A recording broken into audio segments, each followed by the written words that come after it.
Good morning, Stacy. It's so fun to be here with you and to have this opportunity to chat and to just spend some time walking through this incredible anti-cancer book with you and with our Empowered Women's Circle ladies. So welcome. Thank you so much. I'm so glad we were able to connect. I know we've had a little difficulty with scheduling, but my husband and I were away and really needed to recharge and connect. So everything's worked out perfect now. Right, you had a huge anniversary. Yes, we did. We celebrated our 25th wedding anniversary. So we are high school sweethearts, 4 kids later, and still hanging on. So it's fantastic. That is amazing. Congratulations on 25 years. I actually don't know what that feels like yet. We're only coming up to 15. But what's your big piece of marital advice for me and for anybody that might want to hear it? Sure. As high school sweethearts, right? Your ideals and your thoughts and your dreams at that moment change over the course of 30 years. 31 years we've been together now. Wow. And so if you stick to those ideals and thoughts and dreams without any flexibility, that doesn't fare well. Life is dynamic. Kids come along. You didn't anticipate all the things and challenges and loves and triumphs that would happen through that part of your life. And so you can't expect 18-year-old ideals when you were 18 years old So to, true. to be the same at 49. So that is my wisdom that I've gained and learned. Not necessarily the easy way at times, but you have to compromise, and it's about working together and communication. And if you're not communicating your dreams to your partner, how on earth can they know what path you want to be on?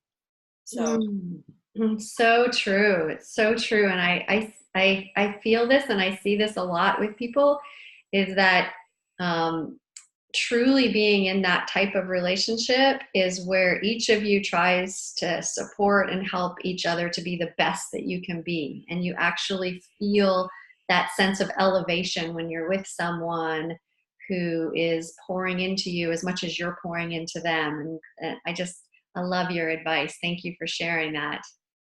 well, it didn't come easy. There were certainly times when I had in my mind that this is what needs to be done. And of course, with Dean working shift work for 15 years at Toyota, half the month I was the caregiver, I was the mom, the dad, the discipliner, because he was away at work or sleeping. That's just how the schedule went.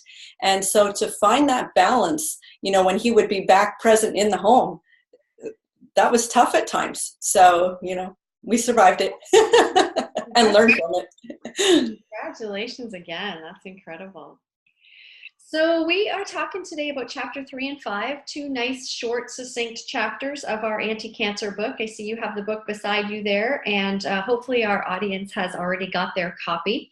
If not, they can totally catch up with us because we're kind of working slowly through. We've done sort of chapter 1, 2, we're doing 3, and I kind of started into 4, but those are kind of the early introductory chapters, so lots of time to catch up with us.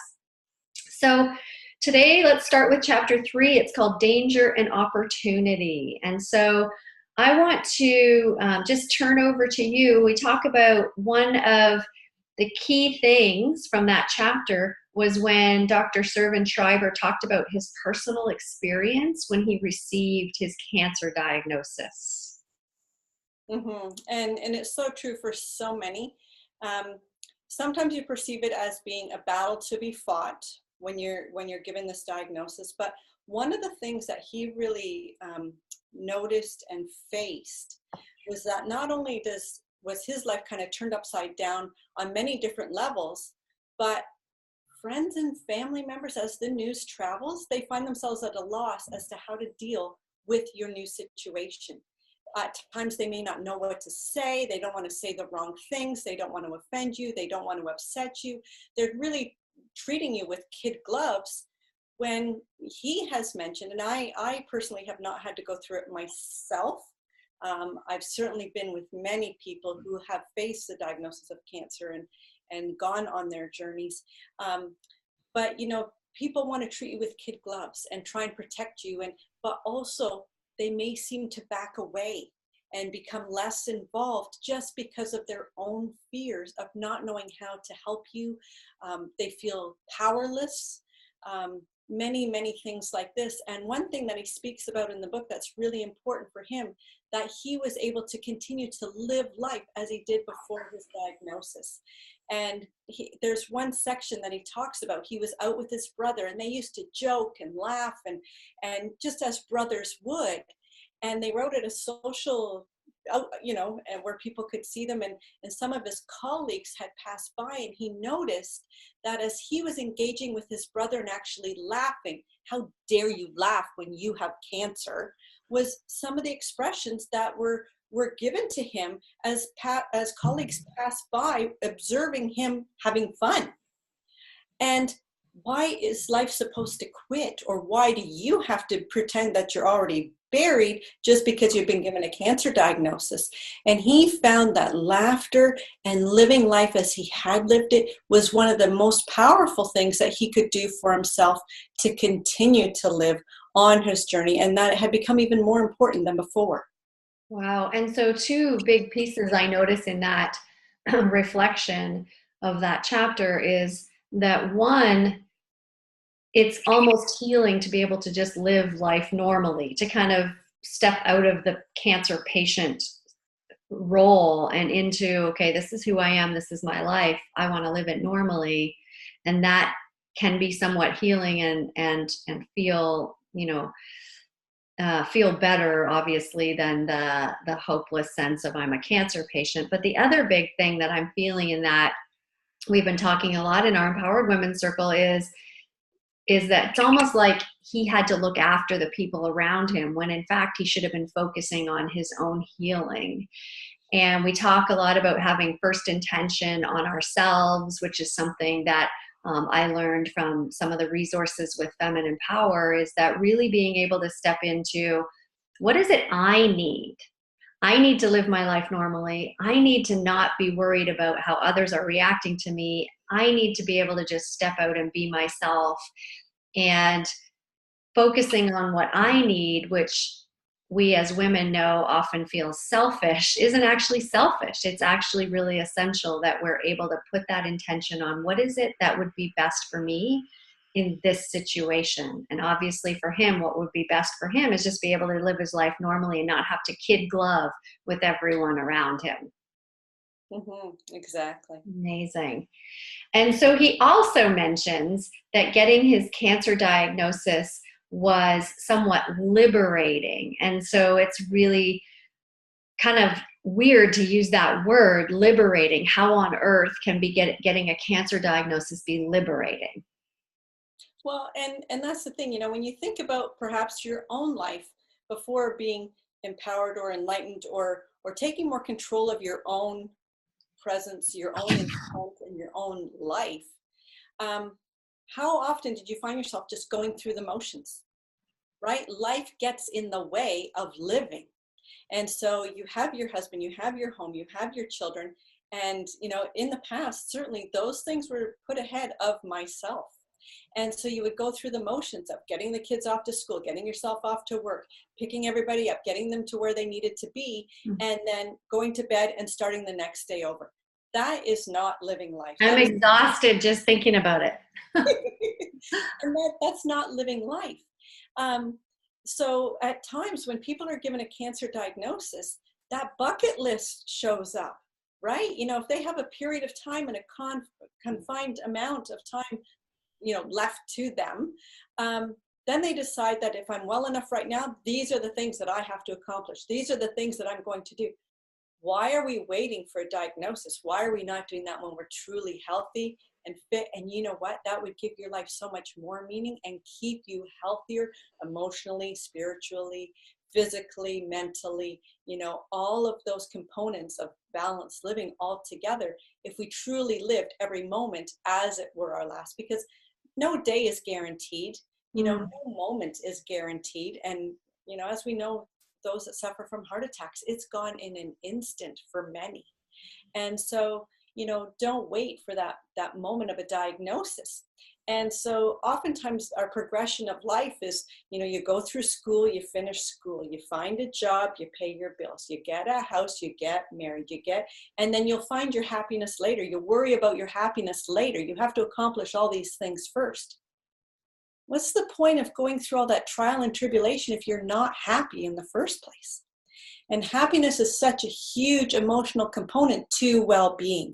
And negativity, yes, negativity just changes our whole energy output. It changes how people are going to perceive us because we're all energy. And if we're putting out negative energy, people are going to respond differently to us than if we're putting out positive energy. And positive energy is so much more engaging, uplifting, productive, and just heightens all of your senses and your experiences. So energy is truly important. It's amazing that you're saying that, because as you were describing, getting up, doing this task, doing that task, driving the kids here, doing your work, paying your bills, as you were describing that, I said, I'm exhausted just thinking about it, and I could really feel it in my body. And then as you shifted into walking around, enjoying the moments, cherishing people and relationships, living in the now, you kind of described that. I could really feel it in my body as a much calmer shift. And as we've learned, those feelings, that energy that we have in our body really translates to the physiology and the neurotransmitters and the hormones and the adrenaline and epinephrine and all of those fight or flight hormones, and our ability to bring them back and calm them down is actually, again, physically healing and potentially preventing the onset of various health problems. So even in the short time that we had that little answer to the question, I was like, I could really feel that shift in my body, and how amazing that Dr. Servan-Schreiber was able to explain the importance of living positively and living happily. So in your interpretation, and also from the book, why are we not living to the fullest each day? Why? That's the question, isn't it? Why? And the point is, everyone has choices. You have choices. I have choices. Everyone has choices. It's their life. It's your life. It's my life. And when you choose differently, that is truly when your outcomes are going to be different. And that is truly when you're going to start living life differently, right? And that we've talked about this at the Empowered Women's Circle, that choices are ours to make every single moment. And one of those choices is saying the word no. And practice. No. That's right. And mean it. And mean it. Yes. Oh, awesome. And when we allow others to run our life for us, because we're not in control, because we're not planning our own day, because we're not taking control of our own time, because we're not using our time as we want to, and that, needs to include self-care. That needs to include exercise on a regular basis. That needs to include quiet time for reflection and your intent, setting your intent for the day. How many people do that before they're even out of bed? Just with gratitude and intent and what this day is going to hold and what you envision this day to bring for you. Just those 3 minutes, first thing in the morning, truly changes everything. And I've used the example, if you wake up in the morning and you hear the rain and it's wet, it's gray, and you wake up saying, oh, what a crappy day. You have already prefaced the day to be crappy, and your day has nothing to do with the weather. What is that? So it's your choice to change that, change your energy, change your mindset, and embrace every single day, and not wait for a diagnosis before you start living your life. Yeah. So when you take control and put yourself on your priority list and take care of yourself first, because nobody else is going to do it for you, then there's a radical shift in the outcome of your day, how you feel at the end of your day, the exhaustion that you will no longer feel because you looked after you first, the overwhelm that you used to feel that you no longer feel because now you're managing your tasks and your time and how you're dividing it to the 57 other things that you want to contribute to. Now perhaps you've pared that down a little bit or a lot, depending on where you're coming from or where you're starting at. But you know, it's truly, you don't have to wait for a diagnosis to live your life to the fullest. And if you're not being proactive in regards to your health and helping to nourish your terrain, that's a huge component of it, right? If we're running all the time and you're grab to go in regards to your food, I won't call it nutrition because grab to go is not nutrition. That is food stuffs, as I refer to it, especially if you're on the go or through a drive-through.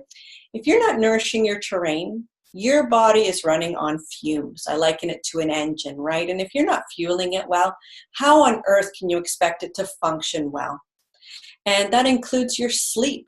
That includes your relaxation time. It includes the food that you're putting in your body and stimulants that you're using and chemicals that are being added and all of that kind of stuff. And if you're bogging down your system with all that bad fuel, it's going to do the best that it can for as long as it can, but it comes to a point where it can't do it anymore. And that's when the signs and symptoms start to show up and disease processes start to begin. And when you notice those signs and symptoms, if you start to change the environment that you're providing for your body, you can change those signs and symptoms early.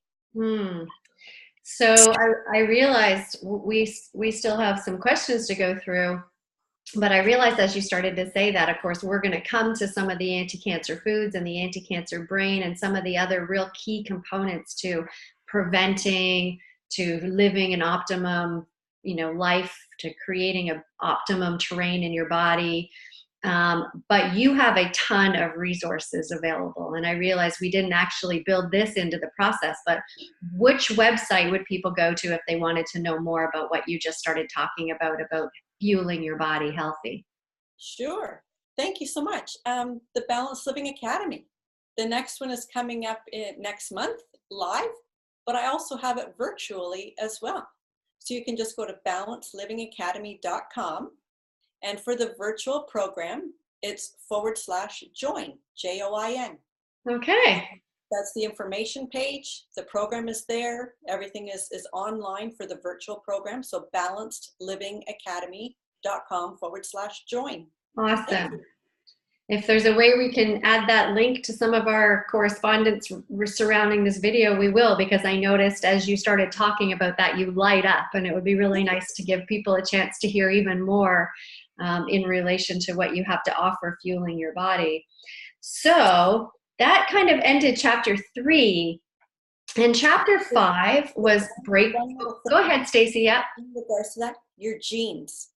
Just because mom and dad had it does not mean you have to have it. If you provide the same environment that mom and dad provided, then yes, that will turn your genes on and provide the same outcome.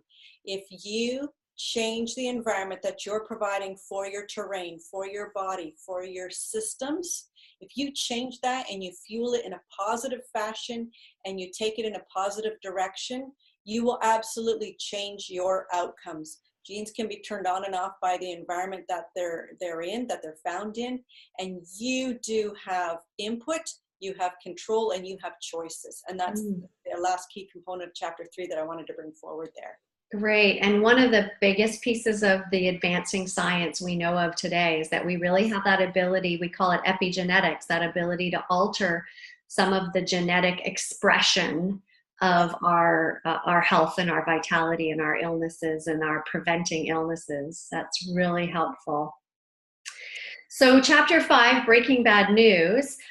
First out of the gate, I wonder if you have any examples about getting or hearing your family, your friends about the whole concept of hearing or breaking bad news. Well, and cancer is so prevalent in society now, right? And even as I was a teenager, it was a friend of my dad's that I recall.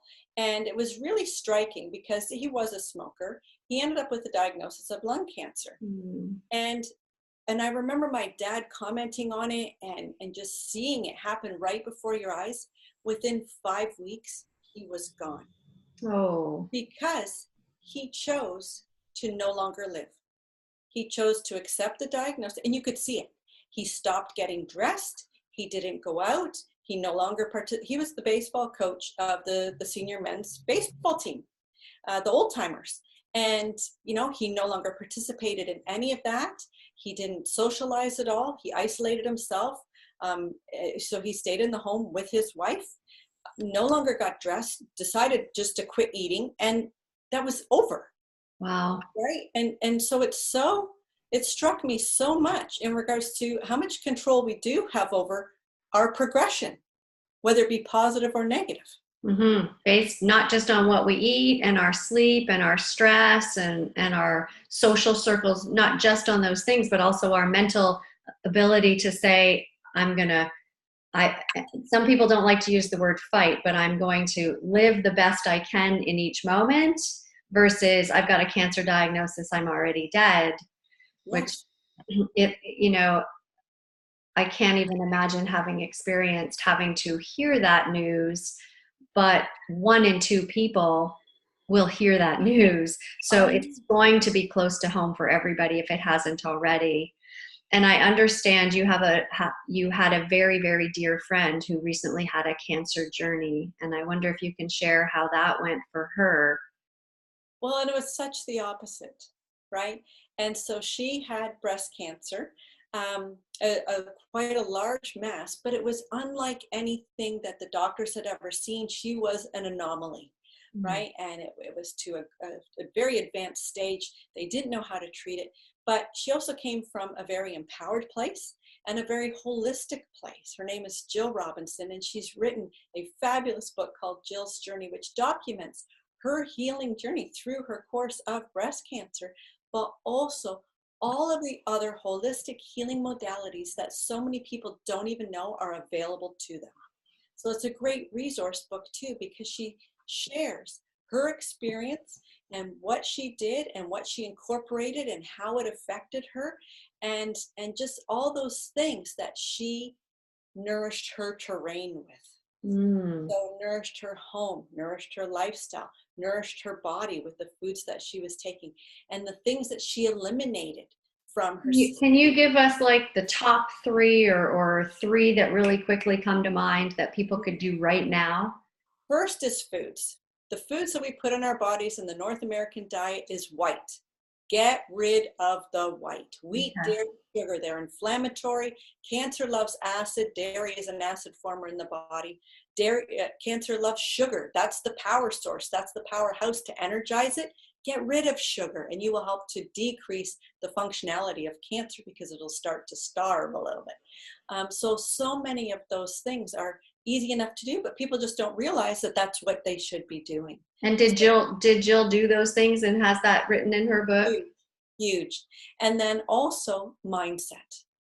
Coming from a place of not battling and not fighting, because that's angst and words that you use, right? So angst, energy, anger, and certainly she did go through stages of anger and that, but trying to manage it, right? And thinking about, what do I need to do to slow down? What do I need to do to appreciate the body that I have? Envisioning as well those marching soldiers. I call them the white mice in the body, right? We all have them. We need to envision them. The white blood cells, you have a very strong immune system, and it knows what to do, and it knows how to fight when you enable it to act the way that it's supposed to. So when you envision those white blood cells attacking those garbage cells that need to be disposed of and ridded from the body, then you're empowering yourself from the inside, because you do have cells in there to take care of you and allow them to function the best they can. So they need sleep, and they need, good rest, and they need decreased stress levels. So if there's stress around you, that needs to be managed. That needs to be cut out and thrown out. That needs to be taken care of, and decreasing your cortisol levels and allowing your adrenal system to come back to that resting idle. So it's not worn out and tumbling through in adrenal fatigue, which so many of us are in because of our lifestyle. So the burning and releasing ceremony that we had at our last Empowered Women's Circle event was helpful. Absolutely. That was incredible. So Jill, her name's Jill Robinson, and her book is Jill's Journey, and we'll try to provide that information for our listeners as well. And as you're talking about hearing bad news, getting a cancer diagnosis, I will never forget young in practice when I had a thriving OBGYN practice in northern Canada at the very beginning of my practice time, so just coming out of residency. And I remember the first few times, and it happened a lot in the 20 years I've been practicing medicine, but the first few times I had to give someone a diagnosis of cancer. So a biopsy result came back, I got the result, I realized what it was, or very suspiciously what it was. And I remember having to breathe into that space of bringing them and their family, their loved one, into the office and finding a way to provide the information and also to provide the supportive, loving environment that would give them the time and the space that they need to hear it, to actually hear it, and then to give them the hope and the anticipation of what is the next step. So we've heard this today, but this is what we do next. So you're not alone in this journey. You're not alone in this process. We're in this together.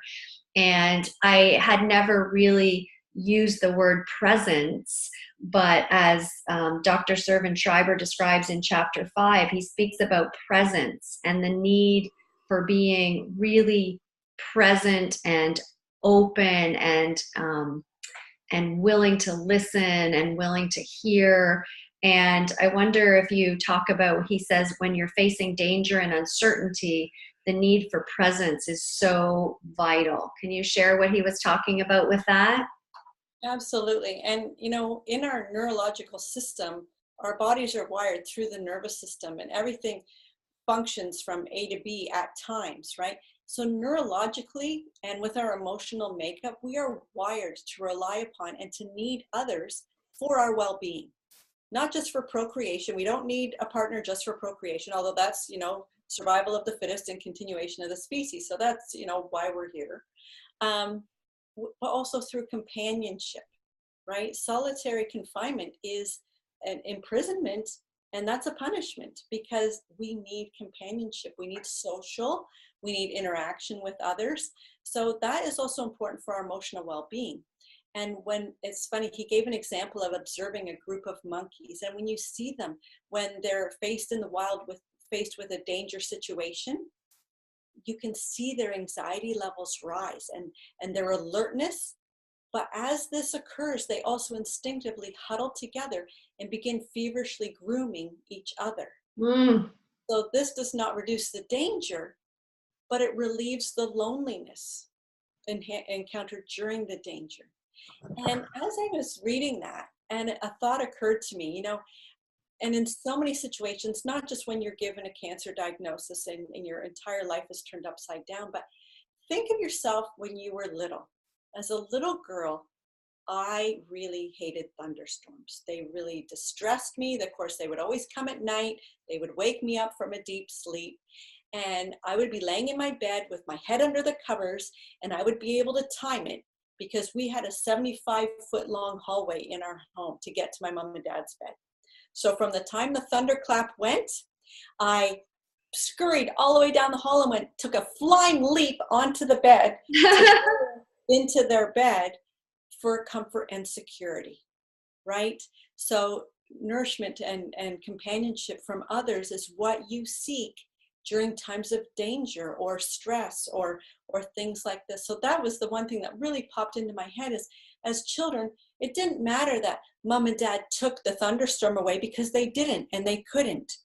The danger was still there. The fear was still there for me, but it was subsided because I was with them. Mm-hmm. Right? So you can find so many examples in your life, and everybody can find examples of that from when you were growing up and sensing danger. What did you do? You went and held on to mommy's leg when a stranger approached in the grocery store, right? You hid behind her leg, and that's all that you needed, and everything was okay. So, that is what we find and what Dr. Servan-Schreiber talks about in the book. So a gentle, reliable presence is often the most beautiful gift that our dear ones can give us, is what he says. So when you find someone in that situation of having been given a diagnosis, one of the best things that you can give to them is the gift of your presence. You don't necessarily have to talk. You don't have to know what to say. You just have to be there. Just hold their hand and give them a hug, or just spend time with them, because that's truly what reaches deepest into their core and what they most appreciate at times. And they are scared with what they're facing, those that have received the diagnosis. And so you can help them in so many ways, on so many levels that you can't even perceive or imagine, but that they know and that they feel and that they appreciate. Right. It goes way beyond just the time and the minutes and the moments that you're giving to them. It goes way beyond that. Just your presence being there. Yeah, and as we heard at the beginning, just the ability for them, the place and the space for them to act normal and to have a normal life. And also, of course, to break down and cry and to grieve when they need to have that presence available. Well, I'm going to close out our time together by just reading at the end of chapter 5 something I thought was extremely profound, and in Dr. Servan-Schreiber's words, just beautiful. He says, "But suddenly through my illness, I regained a certain freedom. The obligations that had weighed down since childhood were swept away. No more need to be at the top of the class or at the forefront of my field in research. I was exempt from the eternal race to test my excellence, prove my abilities, my intellectual worth. For the first time, I had the feeling I could lay down my weapons and breathe. That same week, Anna, who's his partner, played a spiritual for me that moved me to tears, as if I had been waiting all my life for these words to ring. I'm going to lay down my heavy load down by the riverside.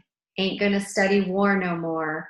I'm going to lay down my sword and shield down by the riverside. Ain't going to study war no more." I just find that so beautiful at such a difficult time, that he was able to realize the beauty and the positive and the liberation of just knowing that he didn't have to fight to be anything. He could just be himself. And that's obviously the biggest message here, is just to live each moment, to live each decision, to live in each interaction, and to cherish every little bit of it without delaying anything any longer. So what are you going to do for yourself today, Dr. Cooper? I have my massage already booked. It is the holiday season, but time is for you, right? So managing your holiday stress, you have to take care of you, and your exercise regime and your regular activities need to still be included. Right? Awesome. Such a pleasure. I already did it. I had a beautiful kale, carrot, and fruit smoothie this morning, and I had my yoga routine and my meditation. And I'm just getting ready to go actually away for a couple of days. I'm going to speak in Louisiana tonight and spend 2 nights with my family on the road just for fun, because it's Christmas holidays. So lots of fun things happening. It's been such a pleasure to be with you. Thank you so much for your time and effort on these chapters, and obviously with our Empowered Women Circle, all that you do for us. And I can't wait to be with you again soon. Bye-bye.